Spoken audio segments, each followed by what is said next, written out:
In Baton Rouge, a teenager named Torrance Boosie Badazz Hatch turned first-hand pain into a Southern rap legend. But the streets he rapped about soon pulled him into the center of a case that would terrify hip-hop. Accused of hiring a teenage killer, with rumors swirling about ties to 9 unsolved murders. The title says it all, how Boosie got away with killing 9 people. But here's the shock. The trial ended not with a conviction, but an acquittal, igniting a debate that still splits fans and prosecutors. Was Boosie an artist persecuted for reflecting street reality, or did he escape justice? The answer begins with his rise, and what really happened after the music stopped. South Baton Rouge, Louisiana, where the sidewalks crack, the streetlights flicker, and every night sounds like a warning. In the late 1990s, the city's murder rate hovered near the highest in the country. More than a quarter of families lived below the poverty line, and the only thing more common than boarded-up homes were police cruisers circling the block. For kids growing up in this chaos, survival meant learning the rules fast or making up your own. Torrance Hatch, the boy who would become Boosie Badazz, came up in the Gert Town and West Roosevelt projects. By age 12, he'd seen more funerals than birthday parties. His mother, a school principal, tried to keep him focused on grades, but the streets had their own curriculum: jealousy, loyalty, and payback. The crack epidemic still gripped Baton Rouge, and shootouts over turf or pride left bullet holes in playground walls. Music offered a way out, but it wasn't just a dream, it was armor. Boosie's early lyrics were raw, naming the corners, the hustlers, and the friends he'd already lost. He wrote about police raids, empty refrigerators, and the sound of sirens as lullabies. In Baton Rouge, rap wasn't just entertainment, it was documentation, a way to make sense of a world where tomorrow was never promised. Every line Boosie spit carried the weight of his block, and every beat echoed the tension outside his window. That's why, before the headlines and the courtroom drama, his words already rang true to anyone who knew what it meant to survive here. By the time Boosie hit his teens, his music was already bouncing through every club and corner store in Baton Rouge. The mixtape hustle was the city's underground economy. CDs sold out of trunks, passed hand to hand at gas stations, and spun by local DJs who knew what would get the crowd jumping. Club promoters started calling his name before he even had a real manager. On a Friday night, you could count on at least 3 spots playing his tracks back to back, with some DJs spinning his songs up to 8 times in a single set. Word of mouth did the rest. In a city where most artists struggled to get even one radio spin, Boosie was getting airplay on Max 94.1 and Q106.5, sometimes 3 or 4 times an hour. It wasn't just the music, it was the stories. Every line felt like a coded message for people living the same struggle. Local tastemakers like DJ Chill and Mouse on the Track started pushing his records, and soon out-of-town promoters from Houston and Atlanta were asking for Boosie's tapes by name. His buzz grew so loud that national A&Rs started flying down to Baton Rouge just to see if the hype was real. But for the people who packed out clubs like Club Dream and the Duck Off, Boosie wasn't just a rapper, he was the voice of their block. That groundswell was about to drag his name far beyond Louisiana, setting the stage for attention nobody could control. By 2003, Boosie's name wasn't just buzzing in Baton Rouge, it was echoing across the South. The real turning point came when Trill Entertainment, the label based out of Port Allen, spotted his raw potential. Pimp C of UGK, fresh out of prison, co-signed Boosie and helped seal the deal. That partnership wasn't just a handshake, it came with real distribution muscle. Suddenly, Boosie's next mixtape, For My Thugs, was moving thousands of units in Houston, Dallas, and even as far as Memphis. Trill locked in regional radio play, and promoters booked him for club runs from Shreveport to Mobile. The first real taste of national attention came with Zoom, a single that charted on Billboard and pulled in spins on BET's Rap City. For the first time, Boosie was getting calls from New York and LA, not just the Gulf Coast. The touring schedule got heavy, back-to-back weekends, sometimes 3 cities in 2 days, with crowds screaming every lyric. But the bigger the buzz, the more eyes started watching. By 2005, every major hip-hop magazine wanted an interview, and the national media circled, hungry for stories about the wild kid from Baton Rouge who rapped like he'd lived 100 lives. Trill's executives, like Mel and Turk, managed the chaos, but the spotlight was only getting hotter. Boosie was no longer just the voice of his block. He was now the face of a movement, and every move he made was being tracked by fans, haters, and soon, law enforcement. The leap from local legend to regional star was complete, but fame in the South always came with a price. October 21st, 2009. Inside a modest duplex on Vermilion Drive, the silence broke with a single burst of gunfire. Terry Boyd, sitting on a worn couch in the front room, never saw it coming. The bullet shattered the window glass, tore through the blinds, and struck him in the chest. He died instantly, slumped over with the TV still flickering in the background. Forensics moved quickly that night. Baton Rouge police marked 14 shell casings scattered in the grass outside. 9mm and AK-47, 2 calibers, 2 shooters by the look of it. Ballistics experts measured the angle of entry. The trajectory lined up with footprints in the mud, leading toward the train tracks behind the house. Lab techs bagged the casings, each one logged and tagged, while a crime scene photographer snapped photos of blood spatter on the wall and a half-finished plate of food on the table. The autopsy later confirmed what everyone suspected. Boyd never had a chance. The bullet passed straight through his heart, killing him before he could stand. Toxicology came back clean. No drugs, no alcohol. Just a man caught in the crosshairs, in a city where beefs get settled before sunrise. By sunrise, the evidence room at headquarters was already crowded. Shell casings, a broken window pane, and the official report listing point of entry, estimated time of death, and the first hints of a getaway route. The only thing missing was a name to match the bullet. The ballistics team would spend days tracing serial numbers and rifling marks, looking for a match that could tie a weapon, and maybe a shooter, back to this room. Detective Elvin Howard started with a list of names, but it was the phone records that cracked things open. Calls pinged off towers all over North Baton Rouge, tracing a web that led straight to Michael Louding, a 16-year-old already whispered about in the streets. Detectives pulled cell logs from the night Terry Boyd was killed, tracking numbers that kept circling back to the same handful of people. One burner phone in particular lit up just after midnight, then went dark for hours. That silence was louder than any confession. The next break came from a tattoo shop off Plank Road. Louding walked in 2 days after the murder, sat for a long session, and left with fresh ink on his stomach. Yo, Boosie, who's next? Word about the tattoo spread fast. Detectives took photos, logged the date, and started asking questions.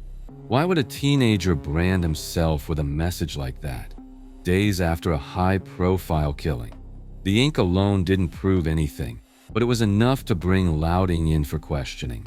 When they sat him down, detectives pressed about the Monte Carlo, a gray coupe spotted near the scene, matching details in Boosie's lyrics. Louding's story changed more than once, but the phone records, tattoo, and vehicle description lined up just enough to keep him on the hook. The homicide unit built their case piece by piece, each clue tightening the focus on Louding. By the time he admitted anything, investigators had already mapped out the network.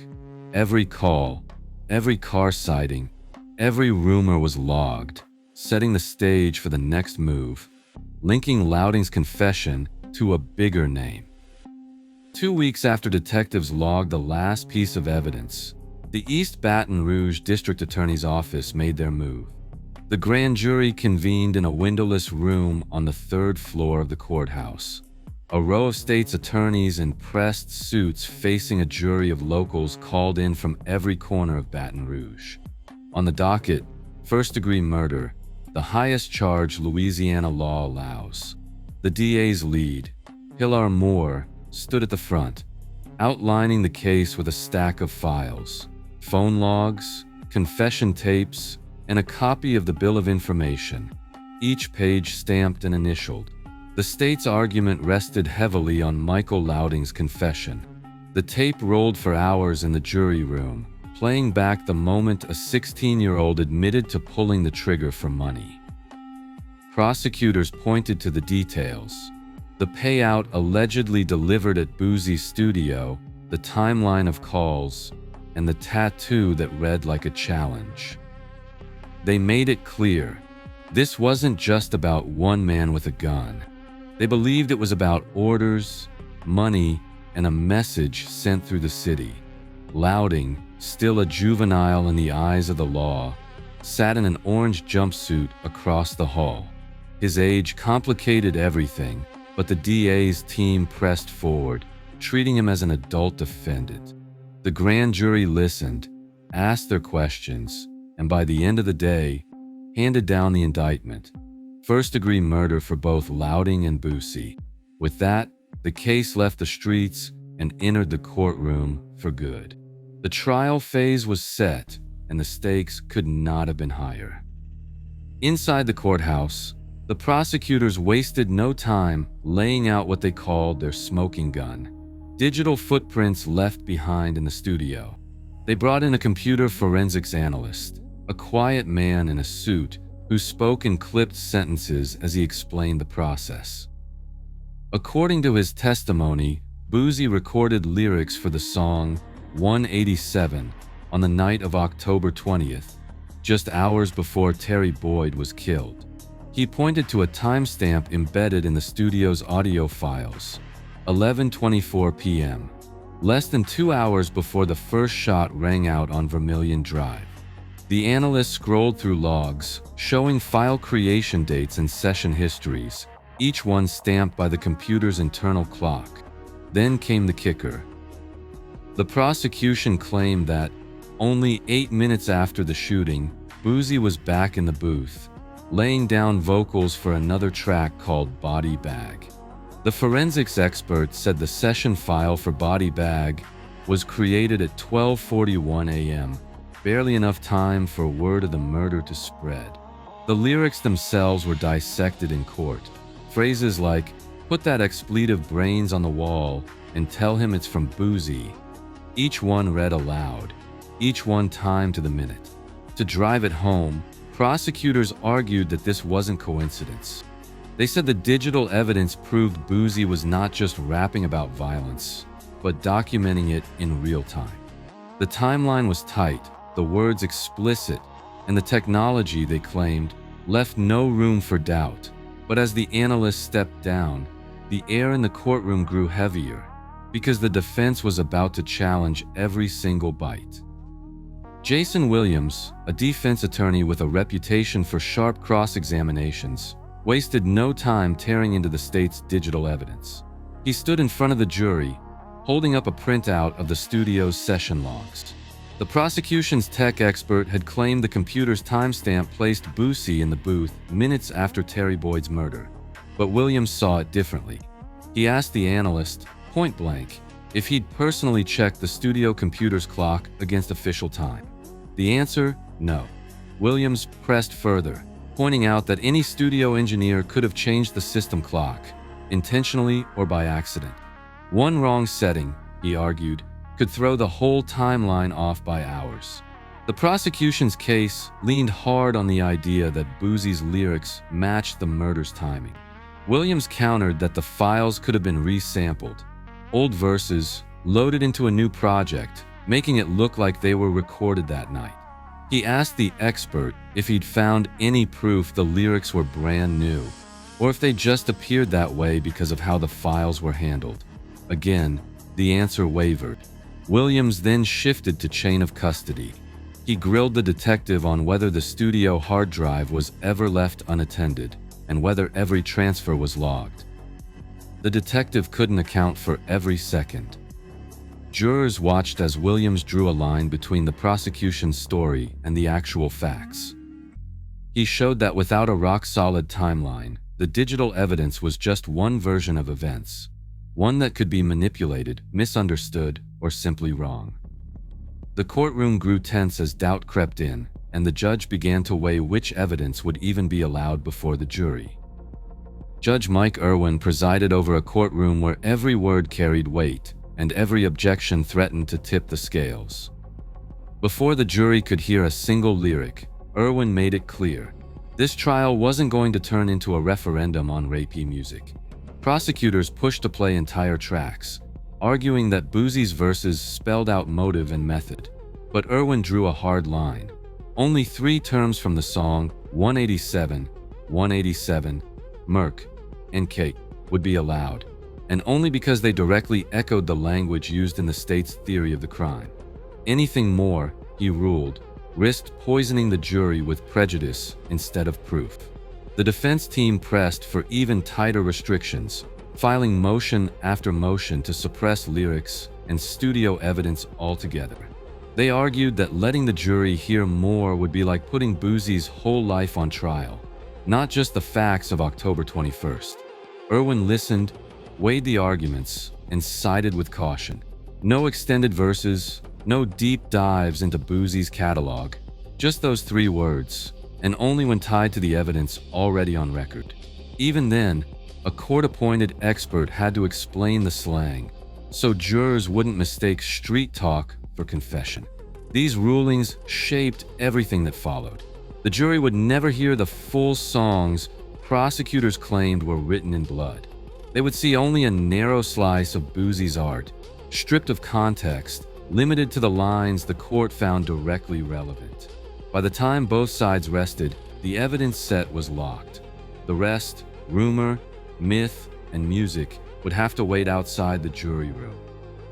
12 men and women, 10 black, 2 white, took their seats behind closed doors, the weight of Baton Rouge pressing in from every side. Most had grown up in the city, some in neighborhoods not far from where Terry Boyd was killed. Their ages ranged from early 20s to late 50s. A few worked night shifts, others cared for grandkids, but all of them knew what it meant to live with violence as background noise.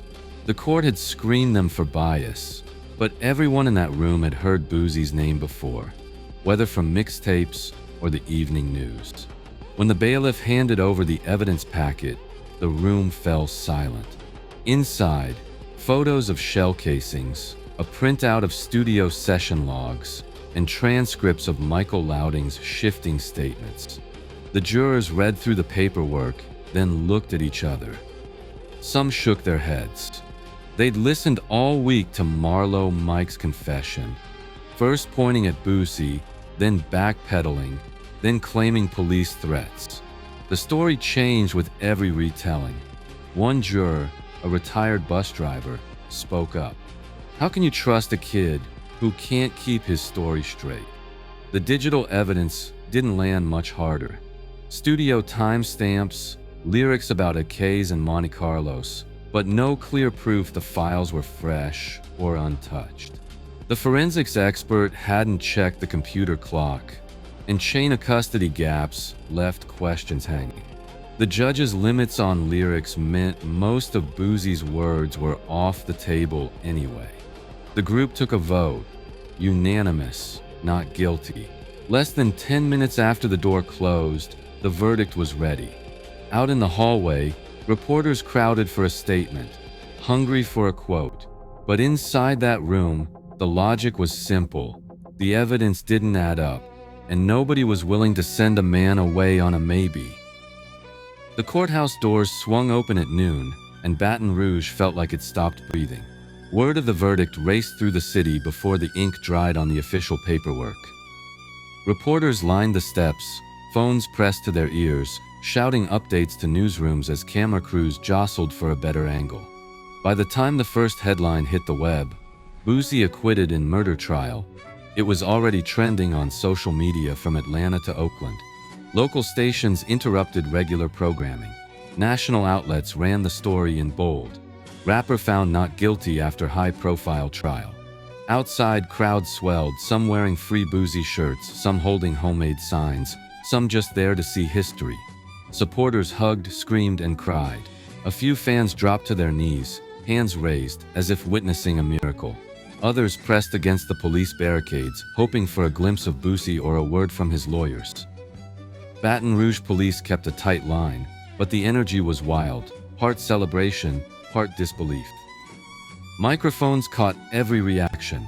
One woman shouted, "We knew he was innocent," while another man, voice shaking, said, "This is for everybody who ever got blamed just for surviving." News anchors replayed those soundbites on loop, dissecting every word. Even national talk shows picked up the story, debating what the verdict meant for hip-hop, for the justice system, for the city itself. Official statements from the DA's office landed hours later, careful and measured, but the city had already made up its mind. In that flashbulb moment, Boosie's name was everywhere. On screens and headlines, in the mouths of people who'd never heard his music before. The reaction wasn't just local, it was a cultural shockwave. Inside the press room, the air was thick with anticipation. Every outlet wanted a statement, but the official words came slow and careful. Boosie's legal team released a letter that afternoon, typed in bold and signed by Torrance Hatch himself. In it, he thanked the jury for their honesty, his lawyers for believing in the fight, and his family for never losing faith. He wrote, "Not every lyric is a confession. My music is my life, not my guilt." That line ran on every headline from Baton Rouge to Brooklyn. District Attorney Hilar Moore, the man who had stood at the center of the storm, faced the cameras with a measured calm. He acknowledged the verdict, saying, "We respect the jury's decision. The evidence was presented as thoroughly as possible. Sometimes the law leaves questions unanswered." Reporters pressed him about the use of rap lyrics and the role of Marlo Mike's testimony, but Moore stuck to the script. No regrets, no relitigation, just a nod to the process. He didn't mention the rumors swirling about other unsolved cases, nor did he speculate on Boosie's future. For Moore, the file was closed, at least on paper. Court clerks filed the verdict, and the official record showed what the city already knew. Boosie Badass acquitted on all counts. The DA's office issued a final press release, careful to remind everyone that, while accusations had been made, the court had spoken. No conviction, no more appeals. The legal chapter ended with a single word: not guilty. But outside those walls, the debate was only beginning. 3 days after walking out of the courthouse, Boosie Badass was already plotting his return. He didn't just want to rap, he wanted to own every piece of his story. The first move came behind closed doors. A new management team, handpicked for loyalty and hustle, stepped in to run his affairs. Gone were the old handlers who let chaos run wild. In their place, Boosie hired his cousin Donkey and longtime friend OG Dre, locking down business deals that had slipped through the cracks while he was fighting for his life.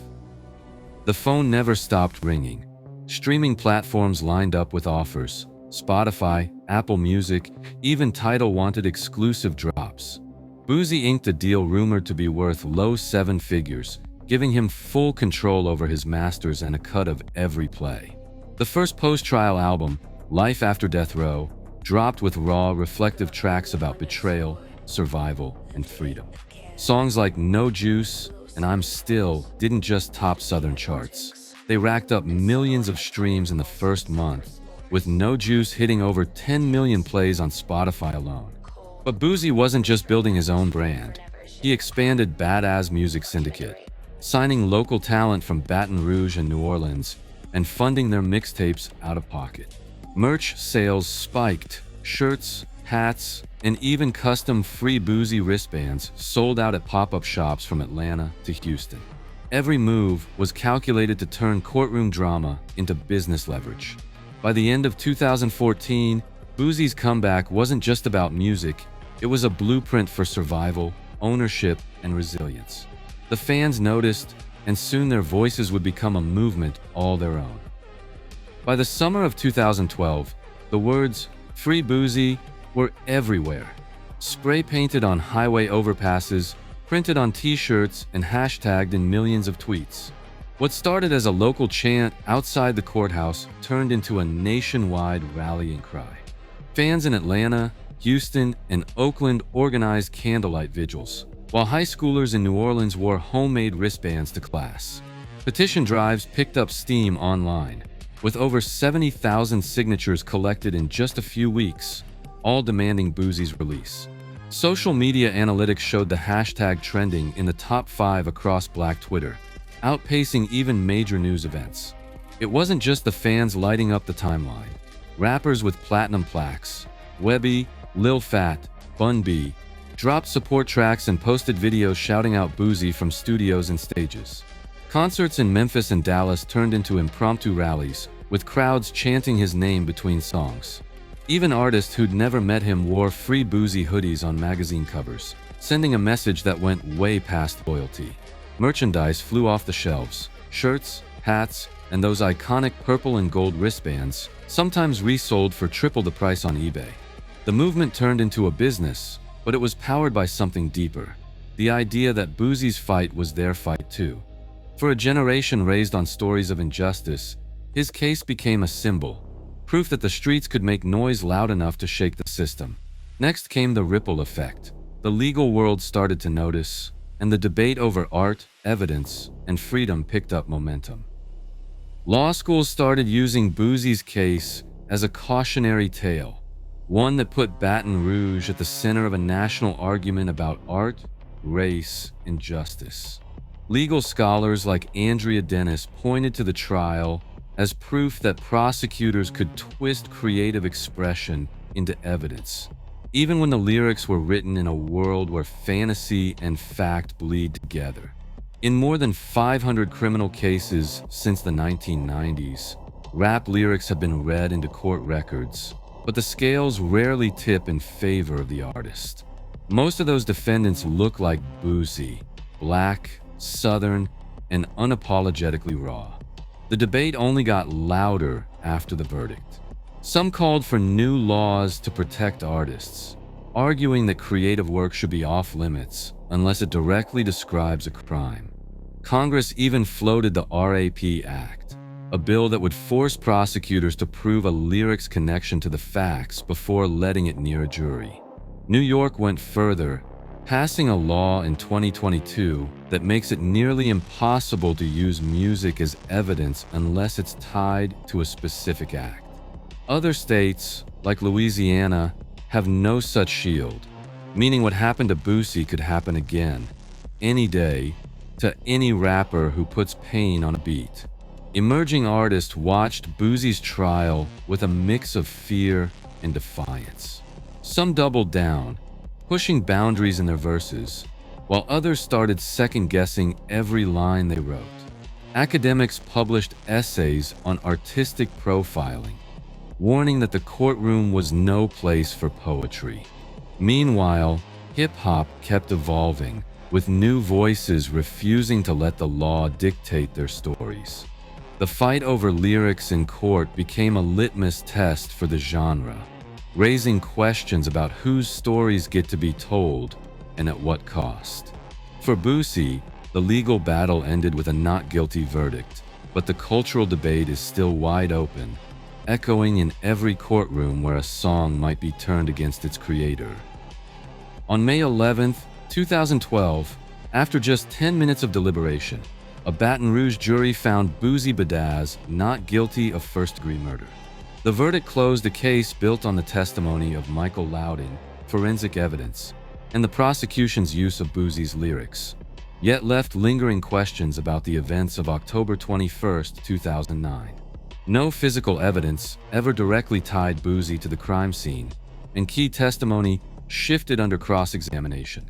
Court documents show that debate over using rap lyrics as evidence continues in legal and academic circles, influencing cases far beyond Baton Rouge. To this day, no official report or public record has linked Boosie Badass to the other unsolved homicides mentioned in media speculation. What remains is a legacy shaped by legal precedent, fan campaigns, and a music career forever marked by the trial. The facts are clear. Boosie Badazz was acquitted by a jury of his peers, and the full truth behind these allegations remains unresolved.